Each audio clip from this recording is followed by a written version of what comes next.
Let's get our Facebook folks up in here before it's officially time to start the show. All right, there we go. Welcome in, welcome in. It is 5:59 p.m. Mountain Time. We're a minute early. How great is that? Welcome in, guys. It is time for an episode of Building the Broncos Tuesday night, July 26th. Man, July has just flown by, and that means Broncos training camp, Broncos, all this stuff is here. It's ready to go. Carl, how you doing? You're looking right now. I don't know. I'll say you're looking. Yeah, I'm good, man. It's great. As Paul says, it's Christmas Eve in July, and that's exactly what it is. That energy of just excitement for players being back. Did you see Russell Wilson's giant vehicle he came in? Yeah, Looks like a little mini tank or something like that. Yeah.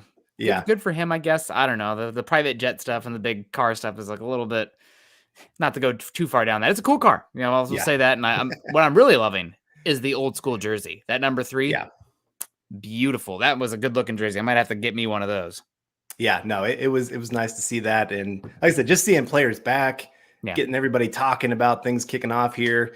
I don't know. It's just a different energy than we've had for a long time. We've always been excited about training camp and, getting to see who are these young players that are going to emerge and all those kind of things. But yeah, now actually having a legit quarterback in the building, knowing like, this is it. Like this team's going to be for real this year. Yeah. And I mean, they're going to have their ups and downs for sure. And I'm not saying Russell Wilson is the fix all of everything that's gone wrong the last 6 years, but he puts a pretty big Band-Aid on a lot of bad. So yeah. It's an exciting time, and I'm excited. I'm going to be out there at camp next week and get a chance to get some eyes on the ground and see it for myself. Awesome. Well, make sure your eyes are on the field, not too much on the ground there, boots on the ground, maybe. Yeah, there you go. But before we get too much further, guys, we got to tell you that today's show is brought to you by Manscaped. Taking control of your male grooming is as important as ever. If you're experiencing an overgrown yard, Manscaped's products are so good, you're going to be showing pride in your new bush-free property. It's a fact that you will have the best kept area on the cul-de-sac, save big, and be the most hygienic version of yourself by using our discount code MHH for 20% off and free shipping at manscaped.com. Whether you're looking to go like a bald eagle or just in need of a safe trim, Manscaped is dedicated to helping you level up your full body grooming game. The grooming package I highly recommend is the Performance Package 4.0. Inside the package is the Lawnmower 4.0. This electric trimmer is a bush's worst nightmare. This trimmer is designed to reduce grooming accidents and shave hair on loose skin thanks to a ceramic blade and the advanced skin-safe trademarked technology.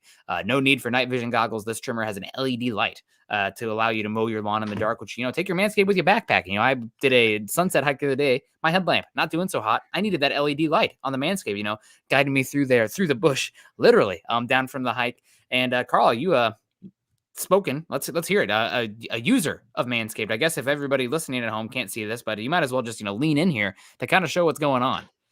So yeah. I got the monkey tail today. I told everybody I'd do it, and so I don't know if you can tell very well, but Manscaped is what helped me get this for sure. I trusted with my face and getting everything, and I didn't have any time where it was pulling on my skin, which is really, really nice. Anytime you're going through the beard. And, I've been trusting them with this beard. I've had the beard the longest I've ever had it. I think I've had it for almost 2 years now without shaving it off completely. And so part of that's been just its ability to trim things up just perfectly. And like I said, getting this all looking good. My kids were all excited about me having this monkey tail. I forgot that I had done it earlier today. And then I walked into the grocery store and nobody said anything, but you could tell like they did double takes on everything. And, but yeah, like I said, I trusted Manscaped with getting this done. The trimmer, it's a great product. You and I've used some of the other products as well. Highly, highly recommend it for everybody. Yeah, awesome. Well, Carl, we love that. And also, guys, make sure you're getting 20% off and free shipping with our code MHH at manscaped.com. Once again, that's 20% off and free shipping at manscaped.com, and use our code MHH. It's time for you to level up and clean everything up down south with the ultimate bushwhacking tools from Manscaped. So now that we got that out of the way, Carl, you can go ahead and go shave. I'll take care of it for a little bit. I can't look at it anymore. I was all about the hype, and now I'm just, I don't, it's too distracting. What are we talking about today? What year is it? I don't even know. Diamond Rattler coming in. Boom, let's ride. Jason Bowen with a $5 super coming in here. Thank you so much, Jason, getting the ball rolling for us at 4:45, even before the show started. He was even earlier than us, saying, just dropping in to say hello, watching baseball tonight. Keep up the great work, Nick, Carl, and Scott. Carl, we'll see you in a week. go Broncos. I guess Jason's excited to see. Are you shaving off the monkey tail before camp, or maybe they won't let you in? Okay, Well, I have to do my job on Sunday, and okay. I'm kind of guessing a few people might have a little bit of concern about this. Maybe I don't know. Probably my mom mostly. That's the main one. She would sneak in my house in the middle of the night and shave it off. And Well, I'm actually not kidding about that. I talked to my dad about it earlier, and he's like, "Yeah, I'm pretty sure she's going to break into your house tonight." So just putting that out there. It'll be gone whether I take it off or my mom takes it off. But yeah, Jason, definitely going to see you out there at camp. He and I've talked a little bit this week, and I know he's going to be out there for quite a few days. And yeah, we'll get a chance to talk a little Bronco football. Anybody else going to be out there? I'm going to be August 4th and 5th. Would love to meet up with you guys. I'm going to be wearing the hat, and so you can look for me with the building the Broncos out there. absolutely. We got Mike S. out here as well saying, "What's up, Broncos country?" And Ernie Mays, I'm skipping down the chat just for a second because it's Ernie Mays' birthday, according to my Facebook. So didn't see you this morning, Ernie. I was sitting on it, hoping you'd be here tonight. So happy birthday, Ernie. Hope you have a great one. And I guess, man, what a great gift. Training camp starting off for us and for you on your birthday. What a good, holistic gift. You wished it for all of us. So we appreciate you when you blow out those candles. Make sure you're wishing for at 4th Lombardi, but don't tell us. Jay Valentine coming in too, saying we're getting closer. Yes, we are. Dylan Von Arks, of course, big supporter of the show, helping us work things here in the background. The show wouldn't be what it is without you, Dylan. So thank you so much. He says, "Sups, Broncos country." Make sure you guys hit that like button on the way in and subscribe if you haven't already. Our guy, Paul, Christmas Eve in July. Hello, Nick, Carl, and Scott. Good to see you. William in the house. Anyone see Wilson rocking his own throwback jersey today? I want one so bad. Carl, I think, have we talked too much about this? I am so over the Navy Blues, and I'm also over the narrative that the Broncos lost 4 Super Bowls in the old jerseys. Jerseys don't play football games. I do want a new jersey, don't get me wrong, or a kind of a fresh take on the old one, but the Broncos being 0-4, they could have worn toilet paper. Doesn't mean anything. The players lost those games. Yeah. I guess you could maybe argue certain colors are easier to see on the field. I don't know, but Oregon's always changing theirs up, and they still find ways to win games. I'm just hoping we don't turn into the Oregon Ducks and change them up just to change them up all the time. Yeah. I like sticking with them for a little bit. Maybe you got the alternate jersey every once in a while, a few games a season, but yeah, for the most part, I wouldn't mind a change. I know it's probably coming with new ownership, and I'm excited to see what they come up with. I mean, there's been a lot of people putting out some pretty cool things.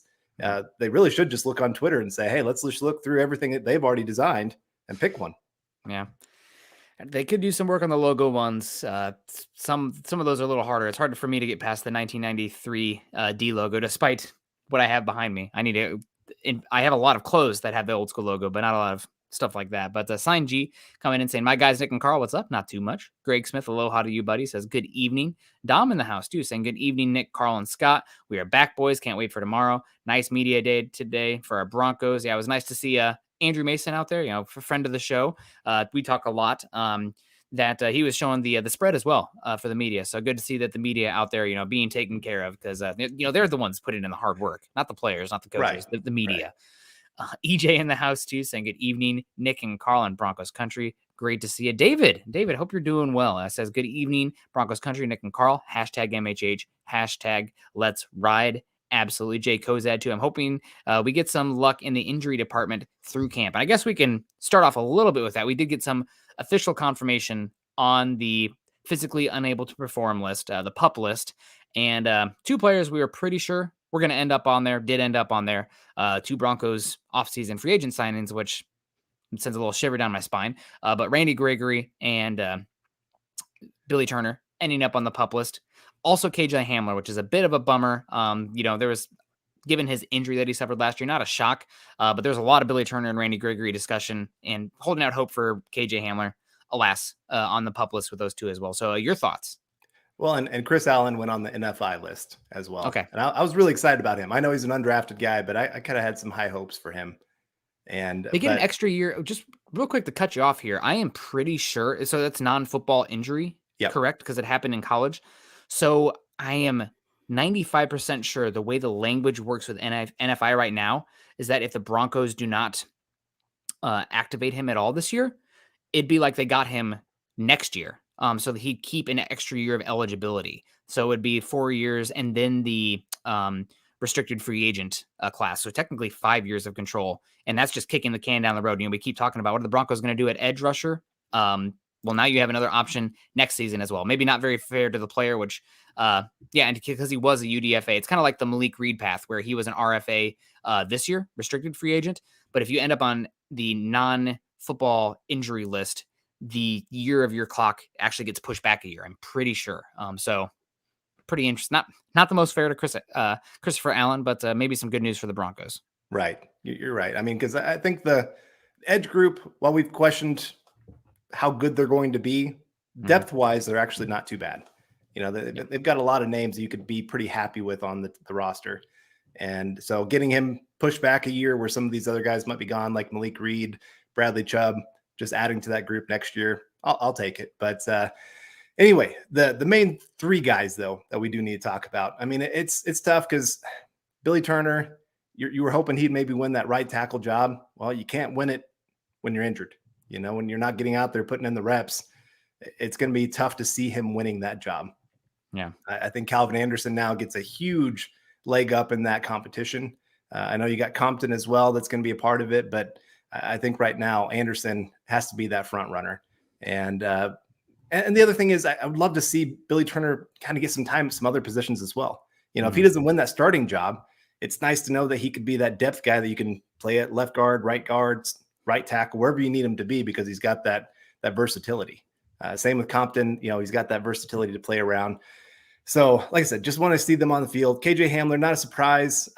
I'm hoping he can get get into practice, get some reps in before the season kicks off, because you hate to see him all of a sudden not practice at all, then get thrown into a game week 6 of the season or whatever. Yeah. And then it's going to take him another 4 to 5 weeks before he's really up to speed and doing well. And then Gregory, I was really hoping he would not start on PUP. Again, I think he's another guy. Once you are coming back from injury and get into contact, I just believe it really is about 6 weeks once you start contact to really get back into that football shape and get used to how things are going to be. Otherwise, you got to kind of bring him along a lot slower. And we need him to be a star this year for the Broncos to really do something great. Yeah, really does have to have a great season. So a little bit worried about that. We'll see how it turns out. As long as he's ready week 1. And the other thing, I talked about it with Scott this morning, the edge rusher spot is a rotational position in general. So they can kind of bring him about slowly if he's not totally ready week 1. Not really the case for Billy Turner at right tackle. Offensive lineman typically playing 100% of the snaps. And with the new scheme and how important the cohesion is for an outside zone heavy scheme, not getting those reps is concerning, no doubt. No concern here. Phil McLaughlin coming in here with the support saying, "Evening, Nick, Carl, and Scott. Get media day. Thought Justin and Court did a good job. # let's ride." I know there's a lot of great people in the NFL, a lot of fine, young, distinguished gentlemen, if you will. But I think Justin Simmons and Cortland Sutton are two of the more well-spoken, intelligent people that are in the Broncos organization right now. And I think Broncos country should be really proud of those two being the first two that are put out there. I mean, rightfully so, being the first two put out there, but extremely just, that's who you want. That's who I want my daughter to marry kind of guys. Yeah. No, I think pretty much the last 2 years, they've been the first guys put out there. Yeah. Von Miller, maybe, I think a little bit last year, but obviously the Broncos view them as core players of this team, got both of them signed long-term contracts, and they're both great leaders. I mean, we saw it a little bit even. I remember when Emmanuel Sanders was here and him and Cortland Sutton got into that fight, and it kind of came out later. Sutton was getting after Sanders for walking and just telling the veteran, "Hey, dude, we're here to work, get to work." And Sanders kind of took offense to that. And I mean, it's tough when a young guy is trying to be that kind of leader. You got to earn it on the field. And I think at this point, Sutton has pretty much earned it on the field. He's been that playmaker. I know he's injured last year, but I mean, he played through that. And I think he proved himself to that locker room. Absolutely. Hopefully a better year for him this year. Just a little bit more levity. I mean, you're not really, in the water without a rudder as you are as an organization without a franchise quarterback. So got some direction now, have something to believe in. Jeremy Sean coming in saying, "Good evening, Broncos country. Good to see you." EJ saying, "Manscaped is great, guys and gals. Get your undercarriage groomed." And we got Andrew Baker coming to the stars, of course, saying, "Sup, building the Broncos brothers." Hope you're doing well, Andrew. Thank you. Just enjoying the rest of the summer, but feeling like a kid waiting for Xmas. #MHH for life. #let's ride. You know what? I'm excited for camp and everything as well, but I got so many fun adventures in August that are coming up. So I'm I need to get through those first before I'm, full steam ahead with the regular season. I want to take it. The training camp, preseason, that's an appetizer. I'm more so about the main course. I'll take it though. I'm hungry. Yeah. No, we were talking about the other day. I got to get training so I can come out there and do some of those adventures with you one of these days. And I've got the running in now. I got to get the endurance built up to go those 40-mile treks that you go on, buddy.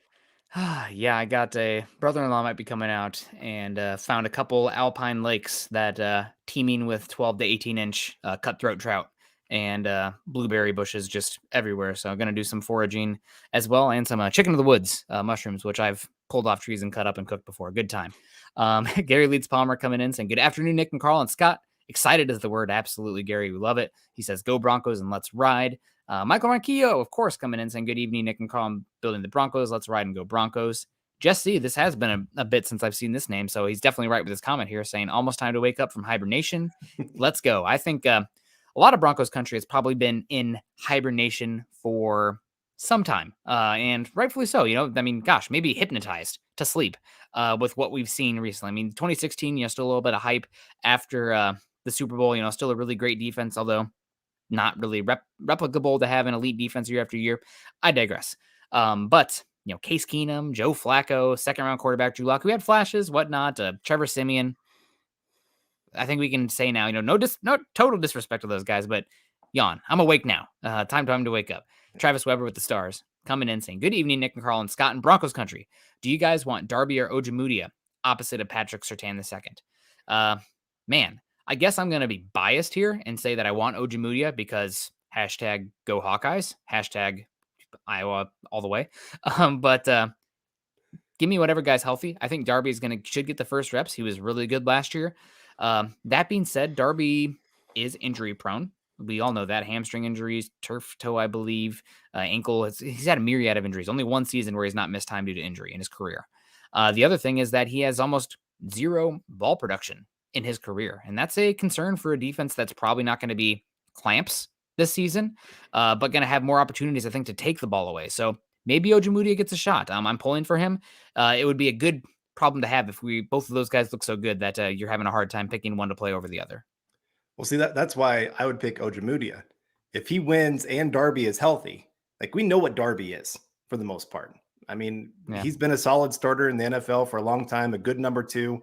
And so if Ojemudia can come in and beat him, that's a good sign for the Broncos. Yep. That means that guy's really taken a couple steps up in his game and can be a legit starter in this league for a long time. We've been hearing some pretty good rumors about him this offseason, that he's really impressed the coaches, that he's a really smart guy, even though he went to the University of Iowa. But engineering major, smart kid. Yeah, I'm just kidding. But yeah, it is. That's really great to hear that he's maybe taken that step in his game, because we saw flashes of it his rookie year. Yep. There were times where they left him on a complete island, which for a third-round rookie, that's asking a lot. And he went against some really good receivers and a few times held his own. Obviously got beat on a few others. I think it was Julio Jones was one of them that just destroyed the guy on a couple different plays. Yeah. And I know a lot of people kind of remember some of those, and obviously got into the doghouse with Fangio because he missed a few tackles and those kind of things. But, that's just expected of a rookie. It really should be, especially a third-round rookie playing a really tough position like that. Yep. And so, again, if he can really kind of become that more consistent cornerback, and if he can bring a little more ball production, like you just said, that Darby doesn't bring, that's huge in this league. Mm-hmm. Unfortunately, there's so many great quarterbacks. They're going to get their plays. And so the idea that you're going to cause them to go 3 and out on a lot of consistent basis, that's tough to see. But you got to force those turnovers, give your offense that advantageous situation where they got the field position flipped, those kind of things. You just got to have it. And so, like I said, if Ojemudia could bring that to this team, it just adds a whole nother element to this defense. Yep, absolutely. And regardless, Darby versus Ojemudia, going to see both those guys at some point this season, because things are going to happen. Dings, bruises, et cetera, just depth throughout especially when you're going against these teams that are running essentially spread offenses in the AFC West. A lot of these guys pass happy. You're going to need that depth in the secondary. So I hope both those guys do. I hope Damari Mathis and Blesson Austin also stand out. We need that depth in the secondary, not just PS2 coming in. Dom asking, saying, Nick, why don't you like the Navy? We want our first Super Bowl in the Navies. I love when they wear the all Navies. I'd be okay with the all Navies once a year, but I think a third of the league wears navy blue. It's just so boring, contrite, been done. And what's really worse is the orange side stripes and the skinny to fat orange stripe on the helmet. It looks like they were trying to like guess what the future clothes and styles looks like in like Back to the Future. It's like, oh man, that's not how it played out. But I don't know. It just looks, it's not for me. Hey, I think they got the self-tying shoes right. I think that's pretty cool. Hoverboards are around, baby. It's great. We got William also coming in saying, I still say Wilson caught an eyeful of the mock-up picture of the Broncos throwback jersey and helmet with a light blue undershirt, and that's why he came to Denver. I mean, those jerseys do look good. No doubt. I think Marcus Boggs out here, congrats to him on his, he's out in Seattle, but congrats to him. He just got married. He's been out in like Italy and Greece honeymooning, so having a good time. But he was one of the first people to like mock up Russell Wilson in that jersey, and I've seen even Russell Wilson have that picture up in the background. So shout out to him. Roy Osborne coming in saying, good evening, Carl, Nick, and Scott. Lame duck season coming to an end soon. Hopefully everybody enjoyed it, got their rest, and getting excited for it. Doesn't feel like summer's coming to an end for me because it is 89 degrees in my house right now. And I don't have a fever. I don't have the bug again. But it's hot. It's supposed to be 90 degrees now, 5 days in a row here in Seattle, which if you don't know, the houses in Seattle are meant to capture and keep heat. So I am slowly baking right now. So doing okay, but a little hot. Man, we've gone the opposite direction. We're at like 75 now. I lost it. Sorry, I unplugged my headphones for 1 second. You're good, man. Go ahead to the next one here. Chase coming in here. We got Chase Wellner saying, hey, fellas, is it too late to look into a free agent offensive tackle?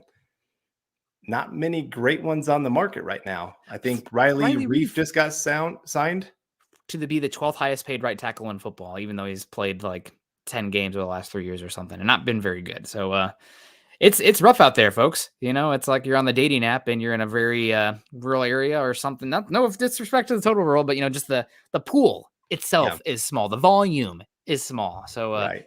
Well, less quality options. I had a friend earlier this week. We were texting about the offensive tackle position. And let's say Calvin Anderson does get the starting job and he plays at a average ability at the right tackle spot. And would you try to sign him mid-season? I said, yeah. I mean, because even finding an average right tackle is difficult to do in today's NFL. And the Broncos really don't have any like young guys that you're going, okay, they have this promise that they could be something great. They have none of that in the works right now.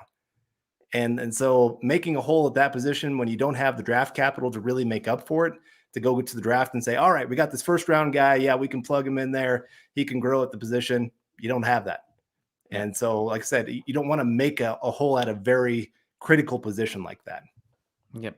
And at the right tackle spot, the offensive line in general, it's more important to not have a gaping weakness than it is to have a overwhelming strength. Overwhelming strength can help the whole unit. You'd rather have it than not. No doubt. Yeah. But right now, right tackle is a big concern. And you talk about offensive tackles out there. I guess Bobby Massey is still out there if you really, get desperate. But we'll see. I think they are hoping that Billy Turner is healthy or that Calvin Anderson can run with it, and Tom Compton providing depth across every position on the offensive line besides probably center.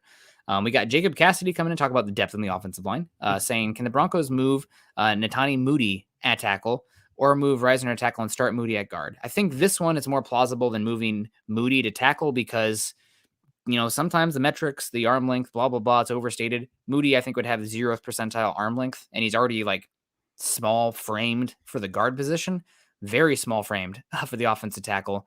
I mean, you want to talk about, remember Max Crosby last year getting, 4 sacks against Cam Fleming or Bobby Massey with his 34-inch arm length and just long arming him over and over again? You don't want that for Moody. I don't want that for Moody as well. So probably not moving Moody to tackle anytime soon. I think he's guard his position to stay. More likely to move Reisner there, but we'll see. Reisner, I'm not sure what's going on with Reisner this offseason. It's a big one for him. It's a big one for him because last year of his contract, I mean, how he does this year is going to really impact his future earnings. Yeah.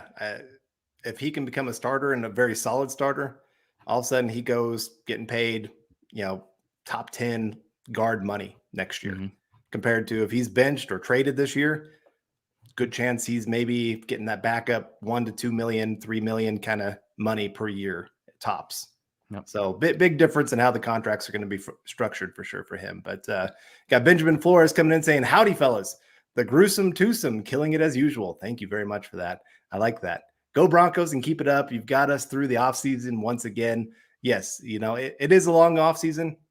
And we appreciate, we get to see most of you every single Tuesday. It's great to see you always tune in for the live show. And yeah, I'm glad it's over. This last month of just pretty much no football news. And really, you kind of hope that there's no football news because it's always going to be bad. Earlier texted you about Damon Arnett, and I guess he got arrested again. So I'm glad that didn't happen for the Broncos. No arrests. Everybody's good. Sounds like everybody is checked in. There's nobody that's holding out or anything like that. So a lot of really good news for the Broncos right now. Just stay healthy, boys. Tall, Dark, and Mexican coming in saying, hey, fellas, a little behind at the moment. That's okay. It's July 26th. We'll catch up. Doing some film for my football season. Keep up the great work. Hashtag Let's Ride. Hashtag Atwater's Army. Well, Tall, Dark, and Mexican, we appreciate you. I hope you're doing well. John Juno also coming in saying, smash that like button and share the video. We appreciate that. And we have Juan coming in here saying, do you guys see Wilson playing all preseason games? What do you think, Carl? No, I think at most you'd have one game where he plays a quarter and maybe the next one he plays a half. I don't think he's going to play all three for sure. You know what? I would be fine if he played like 3 series the entire preseason. I know that there's, he needs to get the work in, but he's been getting in the work with these guys. And did Matt Stafford play a single snap in preseason last year? I don't think he did. I think it's vastly overrated. I think it's more important to protect him. They're getting in the work now. And preseason football, anyway, these teams are playing, shell defenses constantly. I think the offensive line cohesion and stuff like that, figuring that out is more valuable than the route trees and everything. They're not revealing their hand. They're not going up against anything complex either. So I think it's more important for them to just stay healthy. And that'd be the big one in the end. Andrew Baker coming in saying it's the last day before real news, but what is the biggest concern to hinder us other than Russ going down? Well, Russ going down is definitely the big one. Yeah. I think after that, the biggest thing is you have depth and options, but your top options on the pass rush on the edge position are questionable as far as the availability historically for those guys' career. Randy Gregory already question marks. Says, how is he going to be this season? How long is it going to take for him? And then Bradley Chubb, there's a lot of talk of him today, how he's been incredible. The reps that I saw, he was going up against Ben Braden, who has like 9 snaps starting in his career, which is, yes, Bradley Chubb should be the absolute beep out of Ben Braden. So believe it when I say it with those two guys. If both those guys go down and you're relying on Malik Reed, Nick Bonito, who apparently was up and down in rookie OTAs, Baron Browning making the positional change, Jonathan Cooper coming off an injury of his own. It's not good in the AFC West. Yeah, I'll throw out there Patrick Surtain going down. Oh, God, yes. God. To me, he is that guy that you build your entire defense around. He's that kind of star power. And so you pretty much say, okay, we're going to have this guy do this on this side of the field. And now these other 10 guys, now we kind of mix and match of how we're going to run this. But he's going to be our island guy. And he goes down, you have to change the entire defensive structure of how you're going to try to cover people. And so I think he's that important to this defense right now. Yeah, that's a great one. That is the one to look out for. And I see this comment. This is getting back a bit, but Clee always with the snark. Ojo Moody is a paragon of health. Very small sample size to say that he's injury prone. He had that bad hamstring injury last year. I don't think he had an injury his rookie year that I can recall. Carl, do you remember? I don't think so. So I don't know. Pretty sure he just got put in the doghouse is all. Some bad missed tackles, et cetera, et cetera. But yeah, really it was just that bad hamstring injury. So I would not say that he is injury prone by any means yet. But if he gets injured this year, then we'll have a different conversation for sure. We got Michael coming in about that conversation saying it'll be Darby, Simmons, Jackson, and PS2 early in the NFL season to see if they can gel together before they make changes late in the NFL season. Injury is obviously going to be a big one there, but I don't think you listed enough defensive backs there. Michael, I think you need 5 or 6. Maybe there's some rotation in there where Ojemudia is the starting nickel. I mean, teams in the NFL, the Wes Welker, Brandon Stokely slots are going way of the dodo right now. I mean, there's still value for those guys, but I mean, you see it with Hunter Renfrow there in Las Vegas, but a lot of these slots are getting bigger and functioning almost as a detached tight end from the line of scrimmage. I mean, Cooper Kupp, people see him, he's a small, shifty white guy. He's 6'2", like 215. He's a big son of a gun. One of the reasons that they can run what they run. So maybe you could see somebody with a little bit more size running the slot. And another example of this is Jalen Ramsey, I think, played more snaps in the slot last year than out wide. And he's incredible. Maybe you see PS2 playing the slot. I know we got K'Waun Williams, but there's enough snaps to go around with all these guys. Yeah. Got Caden Stearns as well that played a ton in that slot, safety corner kind of look. So plenty of names to throw out there for the Broncos. I think that's going to be great to see how the whole secondary kind of plays itself out. But I mean, Broncos played a ton of dime package last year. Rams played a ton of dime package. So you're going to see a lot of these guys getting a lot of meaningful snaps for sure. Yeah, and I won't sleep on K'Waun Williams, guys. But we got David Wilder coming in first saying, good evening, Nick, Carl, Scott, and Broncos country. Hashtag Denver Broncos for life. Hashtag Let's Ride. Hashtag MHH for life. And Mike getting in here a little bit late saying, Carl, shaving dyslexia? What's going on? No, just making good on a deal that I'd made. It was clear back in 2021, actually, when it started, right before the draft. And I'd said, if the Broncos get themselves a star quarterback, I will do the monkey tail. And that was when I was thinking we were going to hopefully draft Justin Fields. Then that didn't happen. And I was like, well, here we go. And then 2022, I'm like, there's no quarterback in this draft that's worth doing the monkey tail for. And then, of course, Broncos trade for Russell Wilson. So here it is. You guys got it for a day. Like I said, it's going to probably be gone sometime tonight or tomorrow, unfortunately, but enjoy it while you can. I want to see how long you can do it just to tease your mom. But I don't want you to be killed either. So I think I might have to stop by the house right after the show. From a distance. Yeah. Todd coming in saying should be a great training camp. Absolutely. And yeah, I think we're all caught up on the comments. So man, you guys are killing it today. We appreciate you. If you haven't done so yet, please click the thumbs up and everything on the way in. But Carl, our main topic here today, biggest surprises and conversations here, besides your monkey tail going on there. I'll give you the floor here. You came up with the topic and lead us into it. Well, I was kind of thinking, I mean, we've actually already talked about it quite a bit. I thought the biggest surprise would be Ojemudia winning the number 2 cornerback job over Darby, and him being maybe one of the bigger trade pieces the Broncos could have this offseason. If anything else, I mean, he's got a pretty big cap hit. It's not huge, but it's still a decent cap hit. And Broncos could be looking, hey, we're going to be signing Russell Wilson to this big contract. Bradley Chubb, if he has a good year, I know George Payton talked about that. They're already kind of looking at how do we get a long-term deal done with Bradley Chubb. And I know a lot of people are going, oh my gosh, why would they do that with that guy? He's been a disappointment so far. Well, they still see this guy has star power. I mean, there's a reason he was a number 5 overall draft pick. And a lot of teams had him really high on their board. I think it was Bill Belichick talked to him at one of his, pro day or something like that. And said, hey, we'd really love to have you, but there's no way we'd ever get to be able to draft you. And so, again, I think the Broncos see some possibilities there. And they're going to be looking to figure out how can we make this cap work if we're going to have all these big numbers coming up. And Darby could be the man out that unfortunately just doesn't win the job. Yeah, it's definitely a possibility. Again, I think it's not the biggest deal in the world because there should be enough snaps to go around. But we'll see how it plays out. And Juan coming in, pumping us up, saying you guys are amazing. Love the show. We love you, Juan. Thank you so much. It's really nice of you to say. And Sign coming in saying that's hilarious. Talking about the monkey tail there. I really like it. I really want that to just continue on. Especially every time maybe you just do it every time we have Manscaped ad reads. That'd be the way to go. Anyway, biggest thing or surprising storylines for me, and I kind of talked about it a little bit this morning, but Broncos have a big question mark at the linebacker spot opposite of Josie Jewell. And hopefully, granted, it's, not with the pads and the hitting and whatnot.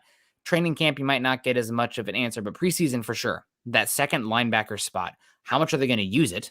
Question number 1. And B, is Jonas Griffith the guy that we've been led to believe that he can be? Some people talk to some people in the organization, a lot of people, even dating back to like halfway through last season, it's like, man, this Jonas Griffith guy is pretty darn incredible.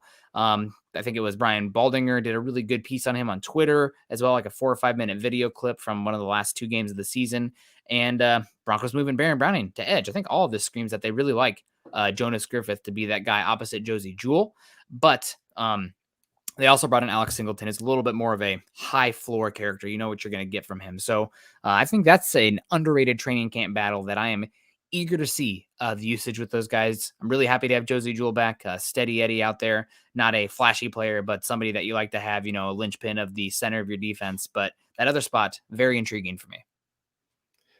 I'll throw another one out there. And this is actually just more of a, how are they going to use this position question? we're talking about that slot wide receiver earlier. Mm-hmm. I know everybody's kind of thinking, hey, that's where Jerry Jeudy's going to go. But I look at like Devontae Adams. He played a ton of slot snaps for Green Bay. Could you see a Allen Cortland Lazard, Sutton? too. Yeah, Allen Lazard as well. Could you Big. see a Cortland Sutton getting a lot of those kind of snaps for the Broncos? I want to see how they're going to use all that usage amongst all the wide receivers. KJ Hamler as well. Are you going to have him on the outside, move him inside when he gets healthy? It's going to be interesting to see how they mix and match all that. Yeah. Just not the target distribution, but the alignment distribution of the pass catchers. I mean, even the tight ends, Alberto Cuevinam, the likes of Greg Dulcich, are they essentially a different tight end position than what you will see from Eric Tomlinson / Eric Saubert, more of the attached guys? Because that's what the Packers kind of did with Allen Lazard versus the likes of Tanyan and Mercedes Lewis, who I've adored forever and loved. I used to love working playing that UCLA team back in NCAA days. It was Maurice Jones-Drew and Mercedes Lewis. I would just kill it out there with those baby blue uniforms. Right. We got loaned. Go ahead. I was just going to say the other big thing, you've talked about it before, but that slot wide receiver, how much they have to be a blocker in the run game. And do you trust Jerry Jeudy to be that guy? Or would you rather have Cortland Sutton in the slot doing that blocking for you to get the edge really sealed up? It's a tough question for me in that regard because who would you say is the Broncos' biggest? Who's the player you want having the most 20, 25 plus air yard pass attempts this season or targets? Probably Cortland Sutton. Harder to do that from the slot. It's harder to get those chunk yards in the slot compared to the boundary. So definitely something that I think you'll see a mix and match some, but will be interesting to see nonetheless. And unless you have a blazing speed guy who can do the slot fade, that's not really Sutton's game either. So I don't know. We're going to find out. It'll be really interesting to see this season. Lone Voice coming in saying, I think I have PTSD from 2 yards in Fangio. I think Teddy Bridgewater and Vic Fangio, it's behind us now. So hopefully we can move on from that. It's I wouldn't say the darkest era of Broncos football, but it's been the Fangio era, that is, but it's been not a great time either. And what makes it even more dark is that the Chiefs coming into dominance. The other teams in the AFC West were, piddling around wouldn't hurt so bad, but seeing the Chiefs, host, 4 AFC championships in a row, 3 AFC championships in a row, that stings. Jay Kozad coming in saying, if we can win 11 games, 10 minimum, we should have free agents wanting to come here next year. What do you think about this comment, Carl? Well, my big thing is that there's just a lot of good quarterbacks out there. And so unless I think it's going to be who's ever willing to pay the most. When you've got 10 teams that are maybe going to fight over those top guys that all have really good quarterbacks, I think that eliminates the Russell Wilson factor that could come here to the Broncos. Now, I do think a little bit the Broncos are going to be more free agent buyers just because, one, ownership's going to be able to afford a little bit more to work some magic with contracts. And two, they're just going to have to make up for the lack of draft capital. So I could see a little bit of that, but I don't see people coming here saying, hey, we got to take a lesser deal just because we get to play with Russell Wilson and on a winning team. Now, maybe if Hackett proves to be a great coach that everybody loves and all the players are going around the league telling them, hey, you want to come play for this guy, I could see actually that being a bigger impact than Russell Wilson being here. Yeah, that's a big one, no doubt. Hoping that just the culture in general, I think part of it also will be the Broncos can give huge guaranteed money because you're going to have rich owners. So the culture, it's all part of it. But maybe some guys also will be turned off. There's a lot of Russell Wilson's a cornball kind of thing. Here, obviously, the players on the team are happy to have him versus not having him. But at the end of the day, it's about the money and how much you can pay those guys. So I think the ownership situation is going to be the biggest one. And the Broncos are still able to pay guys, but it's going to be a little bit different now going on here. It's going to be easier to keep some of these guys as well. Greg Smith coming in saying, do you guys see us going into the season with the backup quarterback that's not on the roster right now? I don't. I think the guys that are here are going to be the guys that are here. We've already tried to work and implement a new offense. I can't imagine them switching up the quarterback position unless, one of those like small training camp fire kind of guys just blows the doors off them and they move on from Rippin instead of the other guy. But I don't think so. I think Johnson's here to stay for sure too. Right. It's tough to bring in a guy late in training camp to think that they're going to come and make the roster and do something unless, like you said, maybe injuries happen. I don't care about Rippin if he gets replaced. I mean, I'd rather have him as a coach than a player anyway. but quarterbacks kind of get set. That's why they don't want them getting hit. That's why they want those injuries happening, because they don't want to have to worry about trying to figure out that quarterback position last minute. Yep. Absolutely. And again, it's just trying to implement the offense. And it seems like Johnson is a record on how many teams he's been on. But I think he's going to be here to stick around. Hopefully, we just see him, doing a lot of clapping and holding the clipboard on the side of the season. Because if not, woof. What is it? Tom Moore? Was it Tom Moore that says if we don't practice bleeps, if Peyton Manning goes down, we go down. So we don't really want to give the reps to the backups. Scott knows that quote better than me. He said that one and it sticks out in my head. BD Dunton coming in here. I don't recognize his name. Hope you're doing well, BD. Happy Tuesday to you. He says, hi, Nick and Carl. Hi there, BD. I think the most important process will be the offensive line, who can pass protect and maul while running, with whoever works out to fill the positions. Hashtag MHH for life. Hashtag let's ride. The snap distributions for the offensive line, I will be watching very, very carefully. I'm very curious to see how it plays out. I know that there's been some talk, Billy Turner, right tackle, left guard. I'm starting to get scared with how much he's missed now. The fact that he missed games last season, he's been on not doing physical football work, and he still has this issue. Maybe it's just because I've seen so many players do this, but is he a candidate that he could just retire? I mean, maybe him and Nathaniel Hackett's relationship would have it, but also maybe that he'd feel more comfortable doing that because this is his buddy no matter what. I mean, I don't know, but pretty concerned about Billy Turner and the offensive line in general. Massive question. It's a question for you. Okay. How soon into training camp do you want them to figure out their starting five? And that plays into the Billy Turner conversation since he's on PUP. I think you want to have an idea who your starting five is going into training or preseason game 2. I think after that, you need to be like, okay, this is probably where we're going to go because we need these guys to get the reps in practice as much as the games. So I think you can have a little bit of dabbling around preseason week 1, especially during the combined practice with the Dallas Cowboys. You're going to find out about that right tackle position with DeMarcus Lawrence and Micah Parsons over there, but that's going to be a big one. But I think before preseason week 2, so that'll be, God, when is the first preseason game? It's like the second week of April. So the week August. of it'll be like August 15th is when you'll be looking for hopefully that to be settled, in my opinion. So then you'll have about 3 weeks before the season kicks off to get those guys getting all the reps together. And they'll already have some reps together at that point. It won't be the first time ever, but I think you need to have a very firm idea of what it's going to be. Right. No, you're right. I mean, and especially in this system, you're thinking about that zone blocking scheme where you got a lot of guys where they might have one hand on one guy, one hand on the other, and they're kind of moving down the line. You got to have trust that when you take that hand off, the other guy's already getting back into position to take them on. And that's tough to do, to build that kind of trust between each other, that kind of communication. And that's why, the earlier the better. I hope there's just 5 guys that just make it very clear we're the starters. And just, I think that'll be for the benefit of the team. Yep. Hopefully so. I mean, we'll see how it plays out, and knock on wood, an injury could change everything. Vic Chin coming in saying, hey, Broncos country, good to see you. We also got him saying, I can't wait to see Russell Wilson run this offense. Absolutely. And Carl, maybe I'm a curmudgeon, but I keep hearing the storyline of how Nathaniel Hackett and this Broncos team are going to do an amazing job of working these players' strengths into what the scheme is going to be. We're not reinventing the wheel here, right? I mean, maybe it's just they're boiling it down to such a accessible level of language that it, there's not any specifics or anything, but does that mean anything to you? It just sounds like basic generic talk to me. Yeah. I mean, yes, you're going to ask players, hey, what do you like to run? Every coach does that for the most part. I know Vic Fangio didn't really do it a whole lot because he's like, I know what I'm doing. But for the most part, there's a lot of coaches that say, hey, quarterbacks especially, what do you like to run? What kind of plays, what kind of routes work best for your game? And we're going to try to get that in there. But you're still going to have, okay, this is 3rd and 5. These are the 20 basic plays that a lot of teams like to run on a 3rd and 5 kind of play. And you're still going to go out there and run a lot of that. So it's still a lot of NFL. Everybody's seen everything. There's not going to be any real big surprises. Every once in a while, there's a few things that get mixed in there that are new, that come from the college game.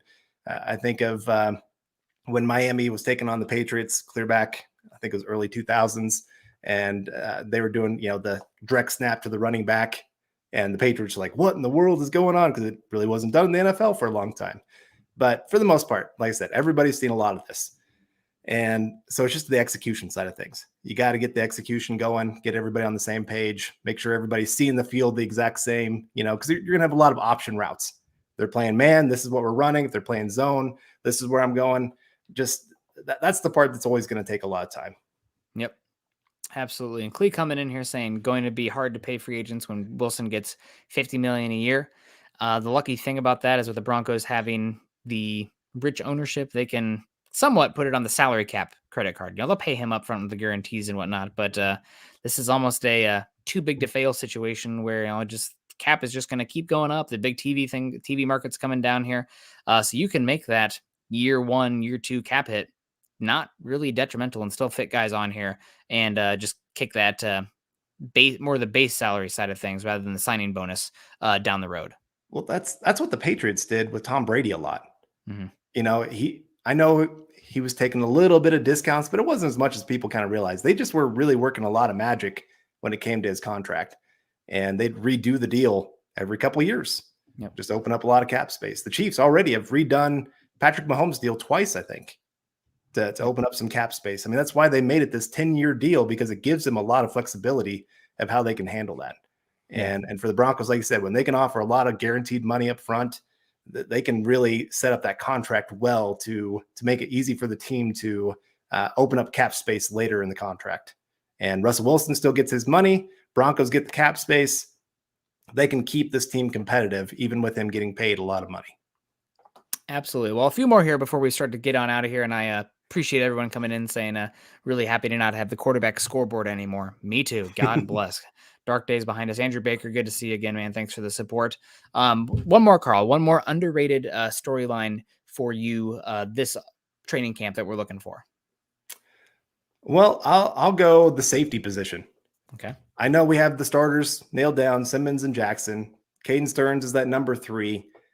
Who's going to be the number 4? We've heard a lot of really good things about Locke. I mean, I want to see it on the field once the pads go on, but it's great to hear that he's doing really well.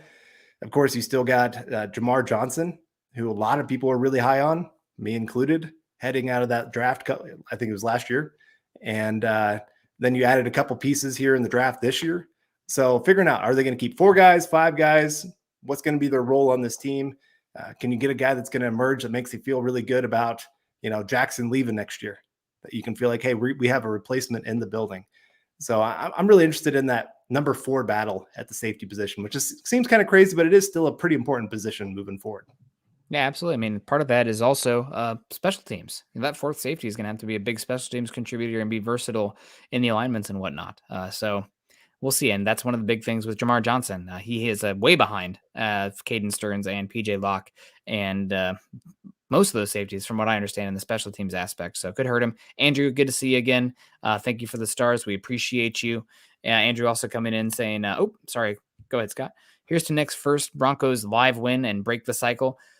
Carl, I did think about this. I was really young when this happened, but I saw the Broncos in 1998 in a preseason game against the St. Louis Rams.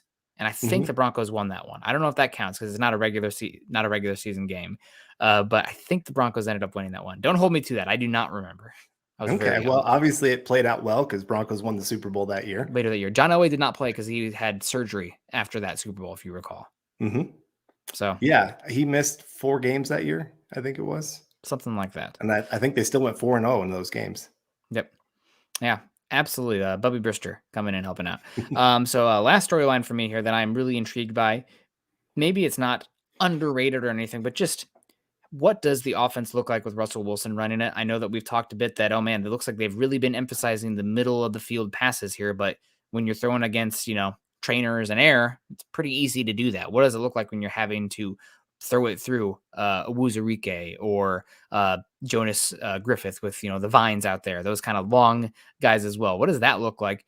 And how much of what the Packers did with Aaron Rodgers is going to replicate with what Nathaniel Hackett did? Will be really interesting. They did a lot of RPO looks. They did a lot of speed outs. They utilized the running backs a lot in the pass game. Is that going to be the same with Denver? I know they keep talking about maximizing Wilson's strengths.